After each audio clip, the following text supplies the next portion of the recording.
ಸ್ಪರ್ಧಾ ಹಂತದ ಬಳಿ ಕರ್ಕೊಂಡ್ ಬರ್ಬೇಕಾಗಿ ಮಾಡಿವಿ.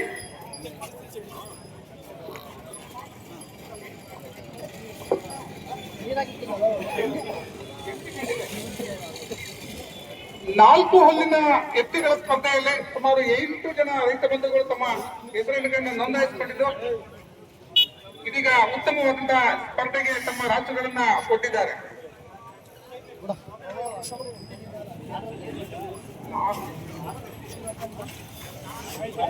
ಆರು ಹಲ್ಲಿನ ಎತ್ತುಗಳ ಸ್ಪರ್ಧೆಗೆ ಇದು ಅಂತಿಮ ಕರೆ.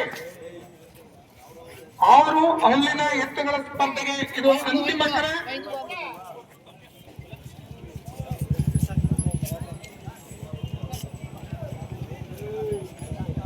ದಯವಿಟ್ಟು ರೈತ ಮಿತ್ರರು